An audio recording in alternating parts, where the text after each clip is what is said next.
అంటే ఈ మానవ జీవిత మనుగడలో మన జీవితమే ఒక ఓడ అయితే ఈ ఓడ సముద్రం అనే కెరటాల మధ్య సాగిపోతుంది. ఈ లోకం అనే సముద్రం గుండా మన జీవితం ఓడ సాగిపోతుంది. ఈ ఓడలోకి అనేక విషమ పరిస్థితులు వస్తాయి, అలలు ఎగిసి కొడతాయి, పెను ప్రకంపనాలు వస్తాయి, సముద్రములో అల్లకల్లోల పరిస్థితులు ఏర్పడతాయి, ప్రతికూలతలు వస్తాయి, శోధనలు వస్తాయి, సమస్యలు వస్తాయి, శ్రమలు వస్తాయి, అనారోగ్యాలు వస్తాయి, సాతాను దాడి చేస్తుంది, పేదరికం కలుగుతుంది. మన ఇంటి మీద కూడా యేసు క్రీస్తుని కలిగిన మన జీవితాల్లో కూడా వాన కురుస్తుంది, వరద వస్తుంది, గాలి విసిరి కొడుతుంది. వాన కురవటం అంటే అర్థం ఏంటంటే కొన్నిసార్లు దేవుడు మనలను పరీక్షించటానికి పరలోకం నుండి శ్రమలను అనుమతిస్తాడు.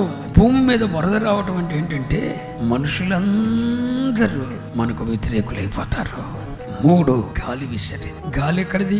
వాయుమండల సంబంధమైన అధిపతి అనగా దురాత్మల సంబంధమైన అపవాది. వీళ్ళ దేవుడు వీళ్ళ పరిశోధన పంపాడురా, మనుషులందరూ వీరికి దూరం అయిపోయారురా అని చెప్పి సైతాన్ గడు ఏం చేశాడు తెలుసా? ఇంకా వాటర్ ఇచ్చిపోయాడు. 3 రకాల శోధనలు వస్తాయి. 1 దేవుని వలన పరిశోధన, 2 మనుషుల వలన, 3 సాతాను వలన. ఈ 3 రకాల పరిశోధనలు, 3 రకాల శోధనలు ఖచ్చితంగా ప్రతి వాని జీవితంలో ఎదురవుతాయి. ఇలాంటి ప్రతికూలతలు ఎన్ని మన జీవితంలో వచ్చినా, తుఫానులే రేగిన, మన దోణిను ముంచివేయ ప్రయత్నించిన, మన ఓడను బద్దలు చేయాలని చూసిన, మన ఆధ్యాత్మిక కుటుంబ వ్యక్తిగత జీవితాలను పతనం చేయాలని చూసినా మనకొక నిరీక్షణ ఉన్నది.